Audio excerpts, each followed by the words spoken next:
Hola chicos, ¿cómo están? I just want to give a quick shout out to our new and amazing sponsor, Hello Talk. Have you ever just wanted to learn a new language? ¿Han querido alguna vez aprender un idioma nuevo? I'm sure you already know how to say, hello, how are you? Or, ¿dónde está el baño? Or, I like blue pens, or I don't know, some other useless pronouns that you probably don't want to know. But you see, with Hello Talk, you can actually talk to native speakers in the language that they can help you with. Pues con Hello Talk pueden hablar con gente nativa de diferentes idiomas que te pueden ayudar. So that means you can actually connect and share the difference in your cultures, your slangs, and even your history. All you have to do is search for a language partner by a native language and native city, and then you're off to the races. It can be across the border or all the way around the world. And by the way, you don't have to learn Spanish. You can also learn Japanese, Italian, Korean, literally everything. This app has over 150 people speaking different languages and also 250 million people on standby. He estado usando la app desde la última semana de marzo. He aprendido mucho español y he conocido mucha gente simpática con quienes aún sigo hablando y texteando hasta el día de hoy. If you don't know what I just said, then you should probably start practicing your Spanish. Go ahead and click the link on the description above if you're on Instagram or down below if you're on YouTube. But if you're on YouTube, well, great. Good for you. We're going to have more videos coming soon. And also, the best part about this, it's free. You can get the VIP for $8, but honestly, it's free. Go ahead. Click on it. Click on it now. So let's get started now. Así que empieza ahora. Hey guys, it's me, Nick Puente, and welcome to the Vibe Check Podcast. The podcast where I get to talk to cool and interesting characters and talk about their cool and interesting lives. Where the topic of conversation can be about launching a new product or theorize that artificial intelligence will be the downfall of mankind. In any case, everyone has a good story to tell, so sit back and enjoy. Hey guys, welcome back to the Vibe Check Podcast. I'm here with an amazing guest today. His name is Javier. And Javier, he's an athlete for Intentional Patterns, which, by the way, I'm sure you guys know Matt, which I don't like. No, I'm kidding. I love you, Matt. And we have Hudson, obviously. Hudson's not here, but he should be here. I wish he was here. But, you know, we've talked about Intentional Patterns before, but I'm just so happy to have this guy. We have a professional boxer in the house. We got a couple belts here, right? We're slowly working on those belts, fight by fight. 5x5, we're going to get there. And let me tell you, this guy is literally the embodiment of fighting like a Mexican. And if you guys don't know what that means, it's basically, you know, he's a brawler. He has a lot of heart, and then when he takes those shots, he brings them back tenfold, and he's not going to stop. And he's going to keep on going. He's going to keep on being the best. And I guarantee you remember his name, brother. And sisters, I guess. Remember his name. He's going to be doing good things in the future. But, you know, recently we were talking about, and I guess we can just get into it, like we're talking about like, you know, your path to being this fighter, you know, your path, like what, and I love to always ask this question, especially with my fighters, my martial artists or my boxers, what invoked that courage? Like, you know what I mean? Like what made you want to step into the square and be like, all right, let's go man to man? Like I said, the neighborhood I was in, it was kids would always fight. We would always outside playing, and then we would get mad at each other. We'd start a fight, and then they'd team up on me, gang up on me. And then my dad didn't really like that, and he took me one day to the gym and told me that he just wanted me to learn how to defend myself. And then slowly, me on still training at the gym, I just started liking the sport. And then I saw everyone sparring, and I would tell my dad, like, hey Dad, I want to spar. And then they sparred me. And then, I'm not going to lie, they put me to spar with a girl one time, my very first sparring. Really? How old are you? 18. 18? Oh, yeah. Shit. My very first sparring was, I think, around, like, 11. And she did put a whooping on me, I'm not going to lie. And then I didn't come to the gym for a whole week. You got your pride hurt a little bit. Yeah, I was a little sad. And then after that, I just started working harder and harder. Then I started seeing everyone fighting. And I was like, I want to start fighting. And I told my dad, I was like, Dad, when can I start fighting? And then they got me my USA boxing book. And then after that, I just ever since that first win, I started liking. I was like, I want to get better. I want to get more wins. I want to get belts. Dude, man, that's like, you said it perfectly right there. I mean, it's just that fire underneath you, man.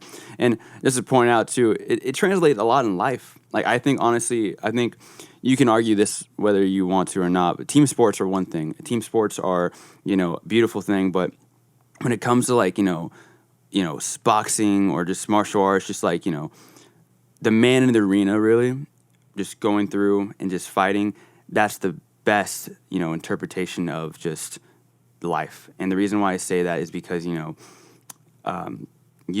said itself, you got humbled a little bit, you know what I mean? And due to you being humble, he still said, okay, let's get back in the square. Let's go get back into it so we can actually like fix what we can do. Yeah. It's all on you. It's all on you. And that's something that you honestly have to give testament to your character. It's tough, man. I can only imagine what it's like to be, like a fighter or like professionally. You know what I mean? Like just a boxer. And it's so much more than just, throwing hands, like I said. There's like a lot of skill, obviously. You got to throw that. You have feet work, perfect feet work, weight distribution, know how to counter, especially you have a plan, right? I think Tyson said it best. You have a plan to punch someone. What happens when you get punched in the mouth? What are you going to do from there? Yeah, and I think there's an underappreciation with that now, man. Yeah. I really think that when it comes to just fighters in general or just people in general, they need something like that. Yeah. They need either a fight, they need either some sort of, just extracurricular. Yeah. And people are wanting for that. And there's no really, I guess, not really explanation per se, but there's no, who would have thought that people would admire fighters? But people do. Like, dude, honestly, like I respect the hell out of you because especially I wanted to go to that fight like the other weekend. I think it was the I San just couldn't. Antonio Yeah, fight. man, that was I saw like on Instagram and dude, you knew how to fire back, man. That guy was he? What was he doing? He was talking a little bit. Yeah, he was talking a lot. I mean, it was crazy because I saw him on my box rec and I was like, oh, okay. And then like two weeks before the fight, he was just saying, it was like, oh, y'all don't want to miss this whooping. I'm about to put it on this young boy. I was like, I'm the big dog. He's just a little pup. And then he was like, I don't care about his 4-0 and his 4 KOs. Like, I'm coming for what I want. This is what I bleed, this and that. And then just the whole way, I was just chilling. I wasn't really gonna like talk back. I mean, I understand if he did it just to like pump the fight up, but or try to see like get a reaction from me. But me and my dad were talking about it a lot, and I was like, nah, Dad, I'm not gonna trip over that. And I was like, if anything, I'll probably just put something like what happened to that whooping you were gonna put on me, something just after the fight. But going into the fight, I was relaxing, chilling, worried about losing my weight, staying ready and focused, because I knew it was gonna be a big fight, and he was a tough opponent. I'm sure he was. Which there's another question that it leads me to ask: when it comes to like promoting a fight, does someone have to be the villain, or does someone have to be, someone like the hero or something? You know what I mean? It's like someone always has to have some sort of agenda, right? And you have to promote the fight. And I see this a lot either in boxing or UFC. Someone is always, lack for a better term, talking shit. They're always saying like, oh, look what I'm going to do. Like Conor McGregor, obviously the most infamous one that we can think of. He's not like that now, but you know how he was. So is that normal when it comes to promoting? No, not really. It's just like, it just depends on like if the fighter's just a trash talker. Like me, if there's always going to be a trash talker, if my opponent's ever a trash talker, I'm just gonna relax and chill. Depending, like in the bigger fights, I'll probably like say some type of stuff just to make the fight look more exciting, so not to miss out. But I don't think there always has to be a villain, because there could always be two humble fighters, and like Mexicans, you never see them trash talking about each other. I've seen that, yeah. Yeah, probably against Puerto Rico and Mexico, because that's a big rivalry fight. But at the end of the day, they're both humble at the end, and they're like, "Hey, that was a good ass fight." Right. No, I see that a lot with Mexican fighters, especially. You look at Canelo. You look at Ryan Garcia. He sometimes like comes and goes. I'm not talking trash, by the way. I think Ryan Garcia is an amazing fighter too, but I'm just saying it's the culture is there because there's something about Mexican boxers that it's so admirable. I'm sure it's an amazing compliment to say, hey, he fights like a Mexican, because that's what it is, man. You just go blow for blow. You get deep in there. You get your knuckles deep and just start taking body shots, and then you give body shots, and then a little few to the head. So what does that mean to you to be a Mexican boxer or a Mexican fighter? He fights like a Mexican.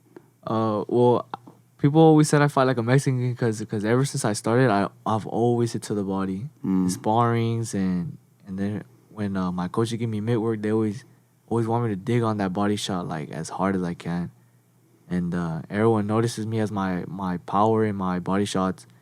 So then when I go sparring, they're like, hey, like watch out, he got a lot of power. And I said, watch out with his body shots.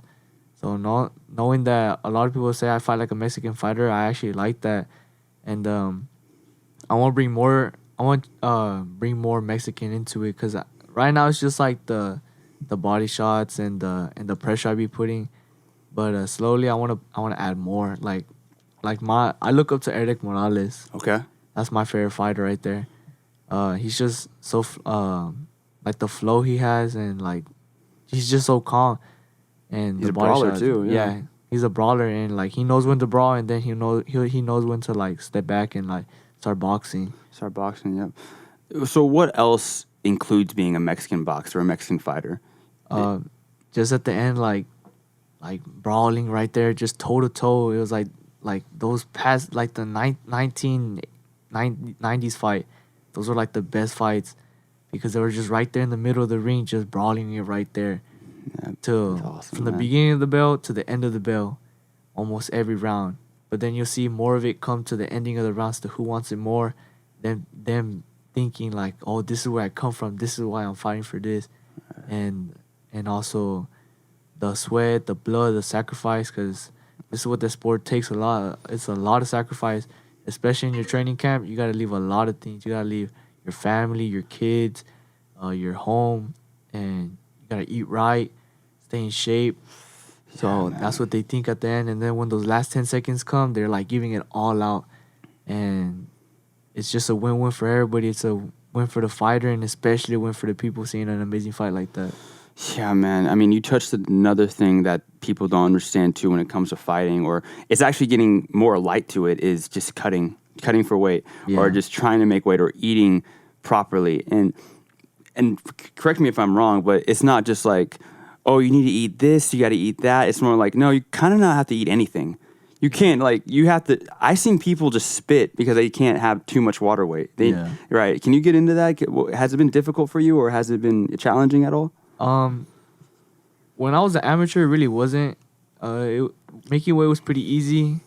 Once I started growing up, once I was starting in my youth division, it was started getting a little bit hard. Like when I was fighting at 125, when in the junior division, I was able to still go out on Saturdays with my friends, and because I was like a pound or two overweight, and I could just lose that real quick. But once I came to the youth division and I had to drop down 2 more pounds to 123, that's when I noticed like, hey, I can't be hanging out with my friends, and I got worried about losing this weight. But then after that, it didn't come too hard. But now that I moved up to the professionals, I'm fighting at featherweight, so which is 126, and it's not that hard because I cut weight a month or 5 weeks before. So and then I start eating right. And I know what I have to do. I work hard. I wake up at 6:30 to come run at a cross country. Then at 8:45 or 9, I'll go to intentional patterns with Matt. He'll give me a good workout. Right. And then I'll just rest, do schoolwork. And then around 5:30, I'll be at the gym and I'll work for like 2 hours. And by the end of the day, if I weigh in, like I'll weigh myself before the gym and after the gym. And I'll be around like 130 before the gym, and then I could work. And then after the workout, I'm like 127 point something, 26. But the weight cut, really hasn't been it's been a little challenging sometimes. But at the end of the day, not like too much to where like I have to like spit and like to make the weight. Yeah, no, that's probably an extreme version of it. And I can only imagine really on just, the discomfort though it can get, obviously, because if people don't know, cutting weight is honestly very challenging for fighters because not only are you sometimes are dehydrated, right? Yeah. You can be dehydrated and then you have to fight in 12 rounds, correct? Yeah, slowly, in the beginning when you start fighting, you'll fight 4, and then you go up 6, 8, 10, and then all the way to 12. All the way to 12. And there's 5-minute rounds or 3 minute? 3 minutes. 3-minute rounds, sorry, yeah. Again, that's the MMA, you know what I mean? That's what I was getting at. But no, so and then you touched on another thing that I want to get into is you and Matt. How has Matt helped you with your training? Because I'm sure you've trained before, but in comparison between the training you had with Matt, how does it fare, or how does it go? Shoot, ever since I started off with Matt, they've helped me a lot. I remember, shoot, when I first met them, it was because during COVID, I would just ride my bike. That's what everyone was doing. Really? Everyone was just buying a bike, riding their bike. Yeah. And then I passed by that street, and I remember seeing them. I was like, my dad, he was like, hey, you need to start going to see if you can find yourself a strength and conditioning gym. And I remember passing by there, and Hudson was there, and I stopped by, and I told him, I was like, hey, I told him, I introduced myself. I was like, my name's Javier. I'm about to be a professional boxer. I'm just waiting whenever my pro debut is gonna be. And I was like, I was wondering if y'all don't mind helping me out, and I'd love to sponsor y'all. See if y'all would love to be my sponsors. And he was like, yeah, totally. And my first two workouts, they were with Hudson. And then after slowly, he introduced me to Matt, and I got to know Matt. And Matt's teaching me more of the technique, and we're lifting weights more like doing weights of like explosion, all that type of stuff. But ever since I joined with Matt, I feel a little bit more a little bit looser with my body, a little bit faster, better footwork, and IQ, and I mean it shows in the fights what we've been working on at the gym.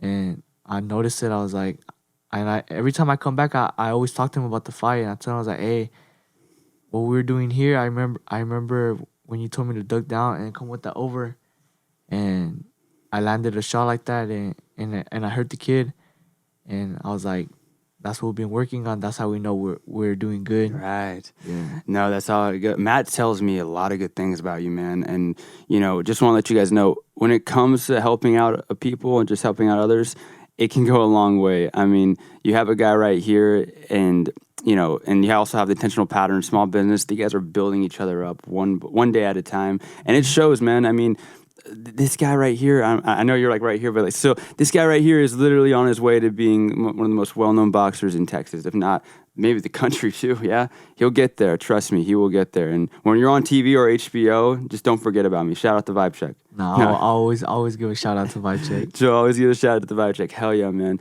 No, yeah, Matt has a heart of a fighter. I feel like. Matt, he has so much knowledge with boxing and, just maybe not the technicality, but he has so much knowledge when it comes to just fighting. Yeah. And also just, he cares. Yeah, that's the one thing that I can say about those guys and intentional patterns. And it shows to any gym. You'll know when a gym or just when people will care about you with the time they invest. They show it every single day. Those guys are awesome. And again, if you guys don't know who I'm talking about, go ahead and go to Intentional Patterns and click on the episodes with Matt and Hudson. Those guys really are something. But other than that, though, man, what are the other plans coming up for you? What are you trying to work on as a boxer? Right now, after my fight, me and my dad, we were watching it, and we were noticing what we could work on. And he's been telling me, because after my fight, I had 2 weeks off because I've been active ever since December. And after the San Antonio fight, my coach gave me 2 weeks off. I was just resting, living life finally as a teenager. Finally. I know, right? Living life like a normal kid. Yeah, like a normal kid. You're not even old enough to drink yet, right? Nah, not yet. Jeez, man. You're still kicking fool's ass. Yeah. And I was just enjoying life, hanging out with my friends. And then, me and my dad were talking. We're like, hey, once you start going back to the gym, start working on this. And I'm working more on my head movement because I know there's some shots I be getting, and it'd be it's always my fault when I get a clear shot like that because I didn't move my head. So when I shadow box, I'm starting to roll more and dip to the sides, and working more on sitting on my punches more. Oh, okay. I see what you mean. I know what you mean by that. And I'm working more with my jab and my twos, sitting down on my two and coming with the body shot. Like I said again, I'm working more with my jabs, perfecting my jab so I can keep my distance. If the fighter ever tries pressuring me, right, just keeping my distance away from him. and I'm also trying to practice on pretending like I'm going to the body and then coming on top. Oh, Hook. really? Yeah. Okay, no, that we're actually working that with Muay Thai. So like Yeah. as you know, like it's like kickboxing, but with elbow.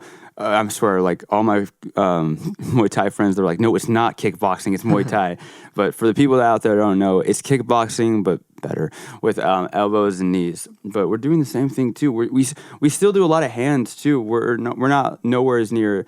Or maybe take that back. There's some Muay Thai guys that have good hands like boxers, but you know we still understand. So I know what you mean with come with a hook and then fake the hook, then come with a cross.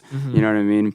And so I know what you're getting. And also another thing people need to know: fundamentals. How much do you learn? I mean, sorry, take that back. How much do you practice fundamentals? The fundamentals, you always gotta practice them because they're always gonna work in the fight.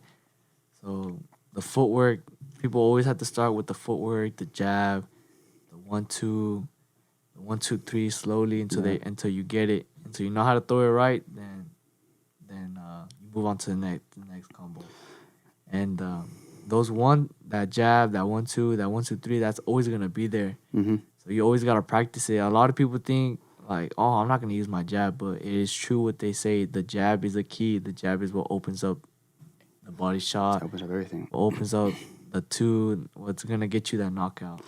Yeah, man, and a lot of it has to do with, like you said, going back to basics. There's nothing wrong with going to the basics. Yeah. A lot of knockouts you see is from basic, just setups. Like you said, throw the jab, then come with the cross, or throw the jab, then a hook. It's not. There's nothing wrong with that. I see a lot of people, not just in boxing or fighting, but a lot of people they want to try to do something crazy. They want to try to do something, where, oh, let me be noticed. No. How you get noticed is how you make your technique and foundation yourself. Yeah. So Javier, obviously, you know how to throw a jab. You know how to throw a cross, a jab, hook, cross. But how do you make it to you? How do you implement it into your fighting? You know what I mean? Well, That was sort of rhetorical, by the way, but please go on. Every time I got a knockout, I've always gone in with using the double jab. Mm-hmm. That's I'll come with the double jab and then the right hook to the body, and then from there I'll start pressuring, keep hitting the body on the right side, on the left side, and I'll just keep punching it until he goes down, or to when the rep calls it off. I got you, man.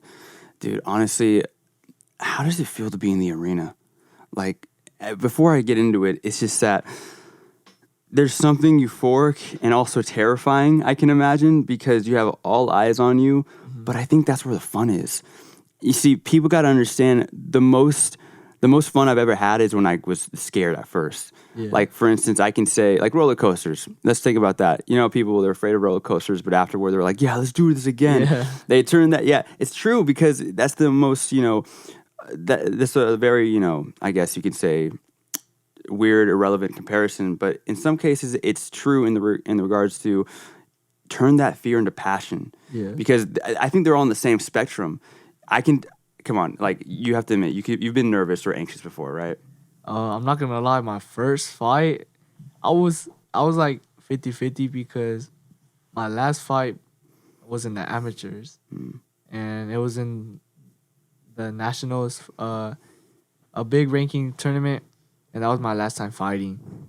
And I mean, I had joined to fight in the Golden Gloves, but I was gonna fight Sunday, but my opponent didn't show up. So I won the Golden Gloves by walkover. He just didn't show up? Yeah, he didn't show up. He had said he was sick. And then I was like, oh, okay. Was he capping? No, I'm kidding. No. Well, I don't know. I mean, I still sparred with them then and there. But then COVID hit, and then it was like we had dates, but then it got canceled because of COVID. And then I remember going to our regional cross-country meet.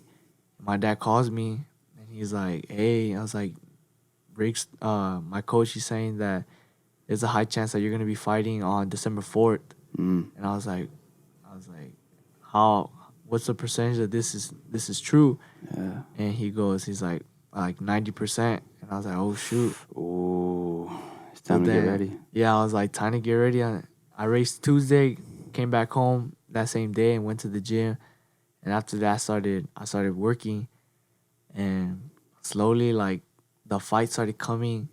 and I was getting a little bit nervous because it was like my first time back. It would be my first time back, and I was like, I don't know how I'm gonna be looking, and I haven't really gotten too much sparring because it was hard because of COVID. And then I mean the time came. Slowly, the fight was getting there. Fight by fight, I remember getting wrapped up, and it was weird because once I started getting wrapped up, that's when like everything left, and I wasn't nervous. And then I went out. I got on top of the ring, and it was like I was probably fighting around like 100 people in front of 100 people. Okay. And Still a lot of people. 100 yeah, still a lot of people. Yeah. And I remember seeing my opponent, and I wasn't not saying like being cocky and saying like, oh, I'm gonna beat him, but I was like, you know what, I got this. I was like, my coach believes in me. Like I believe in myself. I know I got this. Yes. And if I don't look good, well then it's something we can always work on. I was like, it's always that ring rust because it wasn't exactly a year since I've been fighting, and I got the knockout, and I mean after that I felt good. I was like, I felt good about getting the win, but not really about my performance. You know, you brought up really good points there, and it's looking to your own devices. And I'm sure you guys already know, yeah, I say that a lot, but it's the truth. Every episode I say that, look to your own devices. Well, you know, I'm going to keep on saying it because someone out there will probably take it in some good context or take some good information from this. But you said something perfectly. You weren't cocky, but you were just confident. You know, there's also a fine line between that. And I think you represent it well because everyone knows, and this doesn't go from fighting, if you doubt yourself, you're going to lose. Don't ever doubt yourself. If you even think that like, oh, no, I don't know if I can do this. No, you're already lost. Like, that's not just with fighting. That's just with life. Yeah. You got to honestly take pride, not be prideful, but take pride and be proud of the hard work. And you said it perfectly because you said, oh, you know what, my trainer got me. Like, I've been preparing for this. I got this. Yeah. Don't worry. You know, I'm clean. I'm cut. I'm going to go through, walk forward, and just step into the square and just beat this guy. Yeah. And that's perfect. That's the right mentality you need to have, not just with fighting, but in life. And you prove that. You know, a lot of times people like are insecure because they don't know what they have. They keep on focusing on the negatives, or they keep on having so much anxiety to the future. Yeah. They don't know how to just live in the moment. And part of living in the moment is looking to what you have. All right, let's see what I have. I'm a damn good boxer.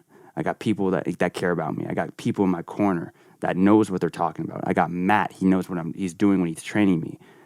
All I need to do, this is the easy part. This is the fun part. Yeah. Once I get that punch in, or once he hits that jab, or once he hits me, okay, let's have some fun. Let's play.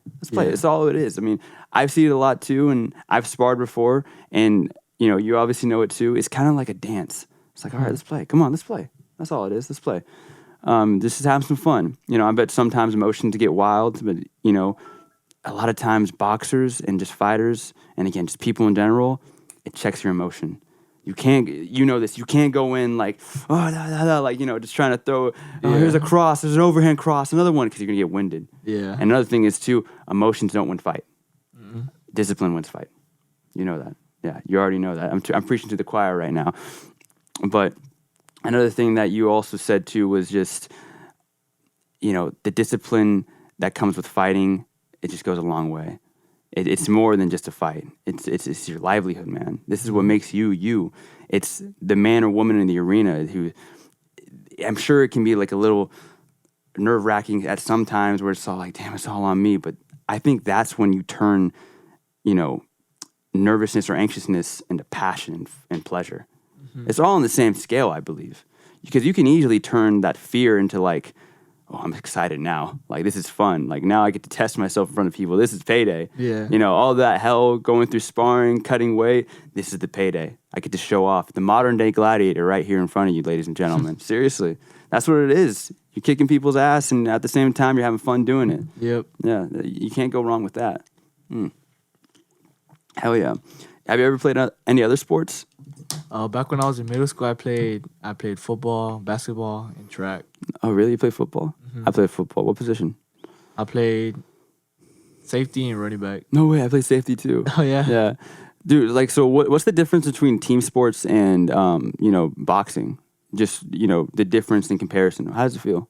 Well, I mean, and the difference, I see it like it's always they say you lose as a team, you win as a team, and then if like they said in track too, that track's a all man sport too, and you win by yourself.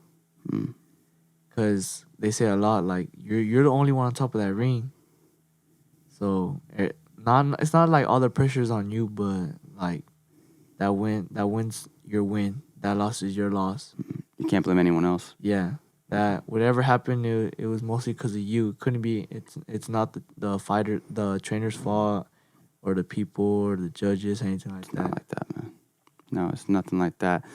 And going off that, and this sounds like a pretty weird question, but how do you take losses? Like I mean, I'm sure you haven't lost before. I mean, have you lost?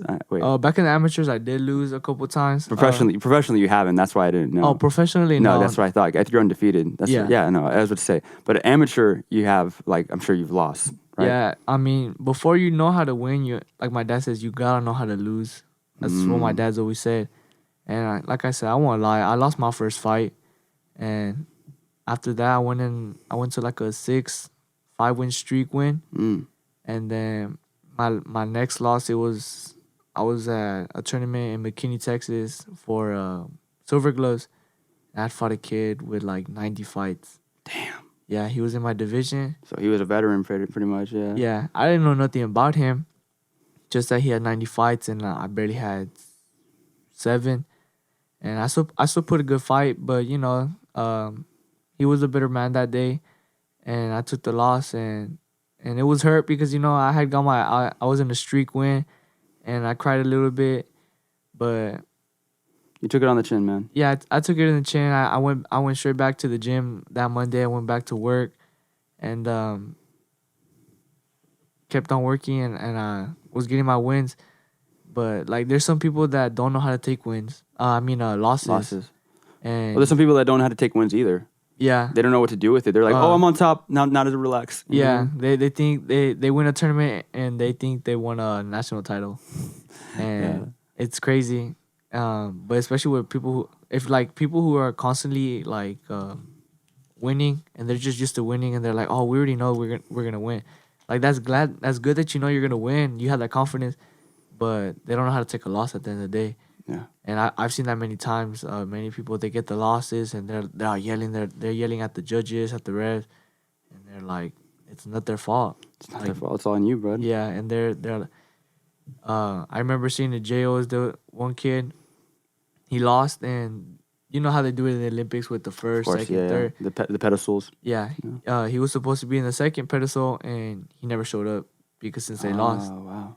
And that just shows you don't know how to take a loss, and at the end of the day, they're posting, excuses. We got robbed. The kid was 2 years older, this and that. He has 200 something fights. We only have this many. Yeah. And you can make any excuse you want. Yeah, but when it came to me getting those losses, I really wouldn't make an excuse. I was like, there'd be times where we actually did get robbed, and it was like we were like, what? I remember one time we were in Louisiana. Oh. And I was putting a whooping on the kid. It was a good fight though, and they gave it to him, and we're like, it's just shocking. I was like, dang, that was a good fight. I was like, I really thought it's like you really think you had it in the bag. Really? Oh yeah, that happens sometimes too, man. Like you're confident you have that win, like you got it, and then next thing you hear, you're all pumped up for them to say the red corner, red corner, red corner. And they're like in the blue corner, like. Oh man! Yeah, they that first syllable of the name. It's like, wait, what? It's like, what do you? He did? Yeah, no, I see that a lot happening because a lot of fighters, they think that like, I got this in the bag, but it's not how they respond. I mean, no, it is how they respond. Yeah, exactly. It's how they respond to it. It's like, okay, what did I do wrong? How can I get better? Yeah, and that's what you're pretty much saying that. And going back to not knowing how to take a win or a loss. When you take a loss, I think it's the most valuable thing that a fighter can do. If anything, that makes them better. It makes them so much better. And going off Bruce Lee, which, by the way, if you guys don't know, Bruce Lee is my favorite. And we have a call. What is our call today? It's all right. Well, you know what? We're taking that call right now. In 3, we're probably going to cut this. Don't worry, we're going to cut this. Just give us time to cut it. It's all good. Sumner, if you guys are watching this, we're going to cut this part. All right, perfect. Sorry, guys, for that phone call. We had a little bit of a mishap. But going off to what I said, Bruce Lee is probably my favorite philosophers. Was he a fighter? I think he was. But to say, was he fighting professionally? No, he wasn't. But that's neither here nor there. But his famous quote is, you have to learn to die in order to live. You have to learn how it feels to lose. You have to soak up all that angst. You got to really feel all that adversity to keep on moving forward. And that's the best thing that a fighter can do. Because a lot of times when you're on that hot streak, when you're winning, it's kind of like, not to say you can still learn from your matches or your fights. You can still do that, obviously. But a lot of times, the best analogy I can give is the hungriest wolf is the one at the bottom. Yeah. Because the one at the top is, all content. So the one who's like a hungry dog or a hungry wolf, those are the most dangerous ones. Yeah. The hungry fighter is probably the most dangerous fighter that you can ever have. He has nothing to lose. He just wants to get on top. He'll claw, he'll scratch, he'll bite, he'll fight. He'll do anything to get on top. Mm-hmm. But that's really cool, though. It's admirable, man. Because at the end of the day, it's just you and the man in the mirror. You and the man in the mirror, and it's like, all right, bud, what are we gonna do today? We're gonna like get better, or we're gonna get worse. And if we're gonna go through hell, we might as well get better going through it. Yeah, you know what I mean. So that's something that a lot of, especially like I said, Mexican boxers, they emulate perfectly. They're humble. They're gonna, come at you hard to the body. Might throw some headshots, but mostly watch out for your liver, especially if you're a southpaw. Oof, son, God, man. I think I hate fighting southpaws too, or sparring against southpaws. Yeah. That shit's so stupid. If you guys don't know what a southpaw means, it's like for orthodox guys, we're righties. So that means our jab is our left, our cross is our right. But if you want to do the example, so be a southpaw real quick. So he has a southpaw, I'm orthodox. Oh, yeah. And see how his like hook, do your hook? Yeah. It's right there. It's like literally right there. Obviously it's hard to counter, especially if you're an orthodox. It's like, oh shit, his like lead hand is the closest hand. Yeah. You know what I mean? So it's kind of like that. My analogy is getting messed up. I'm sorry, guys. Bobo, if you're listening to this and you're saying, Nick, shut up, I'm sorry. But it's the truth. Southpaw against an orthodox, the southpaw has the advantage. Unless it's like a southpaw versus southpaw, then that's just like a weird combo. I don't know. Other than that, though, so where's it going with this? Okay. Other than that, though, yeah, man. I mean, you got another fight coming up? I actually have 4 fights planned. Please tell me about it. We have, I'm getting ready right now for May 20th. And then 2 weeks after that, I have June 14th. Oh, May 20th in Matamoros, Mexico. Oh, you're going to Mexico? Mm-hmm. And then we have June 4th in Humboldt, Texas. Then we have June 19th here in San Antonio. And then we have July 20th in New Mexico City. Damn, so you're traveling, buddy. Yeah. Traveling like all in the Southwest. You got Mexico, you got Texas, you got New Mexico. What's probably the most fun place you've ever been to? I know it's all business, no pleasure, but like what was the best venue that you're like, oh man, this is fun? My first 4 fights were in Mexico. Really? Yeah. Just one was in Reynosa and the other 3 were in Matamoros. And then my 5th fight was here in San Antonio. But, I mean, I like the Mexico ones because I get to travel to Mexico. And it was my first time for my first fight going to Mexico. So it was, like, nice seeing, like how their life is way different from ours. And, like... Spanish is more different, too. Yeah. And, like, the money and, like their houses and everything.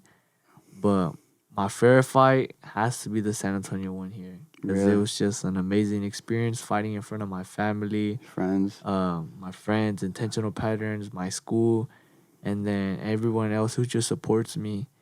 And having that feeling, and it was like it's just a memory I'm never going to forget. How does the emotions feel for you, man? Like, I really want to know because, dude, I'm an emotional guy. Like, I really am. I put my heart on my sleeve. That's like I'm sure you know that too. Like, just... when it comes to fighting in front of your family and friends, because that would block me out for a little bit because I'm focusing on the here and now. But then afterward, it's like, damn, I would damn near cry just out of, being proud of like, I just fought in front of them and I won. Yeah. How does it feel? when I got that win, especially of how the guy was acting, it was an amazing feeling. Getting that win, it was like this win, I'm always gonna remember it. And my family would, my family that lived in McAllen, they would always be able to go to Mexico to see me. But I actually had my mom and my dad here for the San Antonio fight, which made me just more happy and emotional. Also more what's it called? It's, I had, it's all good, I had man. it. I had it. I had it. No, you're good, man. Like, what would you say? Just more motivated? Yeah, more motivated. There That's we all go. good, yeah. It had me more motivated to get the win, and it was crazy because I would during the fight I'd hear my mom just yelling, Yeah. and especially with the win, I just heard my mom, and then seeing them and my mom and my dad being so happy about me, and they were telling me ever since Sunday, they were like, "We're so proud of you." It was like you've done, you came a long way, and we're just super happy for you, and it just made me so happy and motivated me more just to become Keep better going. and keep going. Yeah, stack up those wins. Yeah, I think the biggest fear, like for anyone, not just a fighter, is it's not that I lose, it's if I get content. Because once I'm content, it's like, oh, there's no more fire. Yeah, You got it. Yeah, it's a weird thing. Like you want to have that fire underneath you. You Yeah. want to keep on being like, oh, I kind of want to have that adversity. It's a weird paradox, and meaning it's a weird thing. Like you don't want to go through hard times, but at the same time, you need those hard times. yeah, Because in order to have those hard times, that's what motivates you. That's what propels you to success, that Yeah. adversity. And so I get what you're saying, man. Like, especially for young adults, they want to do so good. They want to do great things, and that's great that they do. No matter if it's you for being a boxer, a podcaster, starting a business, that's great, man.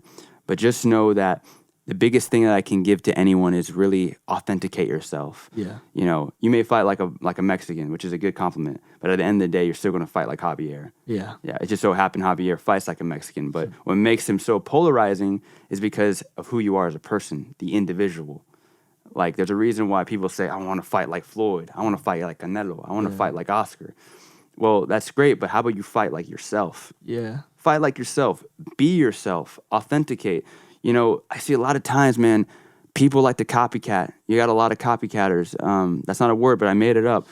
Not to get into it, Jake Paul, for instance, yeah, we all know he's not a real boxer. Hell, he knows he's not a real boxer. He's just trying to get the money. Now, whether you respect that or not, if you're trying to get the bag, that's up to your interpretation. But all I'm saying is that's fleeting. It's fleeting. Sure, it's polarizing, but it can be fleeting. Not to call shots, but at Jake Paul or anything, but that's just an example out of many. It's just the end of the day, my biggest advice is don't worry about trying to indoctrinate yourself. Sure, you'll get your indoctrination, meaning you'll get your time to prove yourself. You get your time to, be who you are. But the biggest thing is always going to be individuate. Be yourself, man. Go out there to the unknown. Destroy the Leviathan, the dragon. Go out to the deeps. And just, if you lose, hey, at least you did it daringly and you got it all your shot. You gave it all your best shot. That's all I can say. And honestly, Javier, you're living proof of that. You're living proof of it, man. So keep on going, dude. You got a lot of people rooting for you. I'm rooting for you. Intentional Patterns are rooting for you. And dude, I just wish the best for you, man. Your journey is just starting. appreciate that. Appreciate you, man. And by that, I think that's a good vibe check, man. I think you passed it. Other than that, guys, thank you so much for tuning in to another episode. I just want to say, if you haven't listened to the other episodes, go ahead and click the links. Or if you haven't, okay, it's cool. I don't really care. I'm kidding, man. But in that case, I wish nothing but good vibes, and cue the music. Thanks again to all that have listened. If you guys enjoyed the episode, go ahead, like it, share it, subscribe it, tell your friends, your family, put it in your journal, talk to your pet about it. And if you didn't like it, well, go ahead and share it with your friends anyway. That way you guys can dislike it together. In any case, I will see you guys next episode, and I send nothing but good vibes to everyone. Okay, you can go now.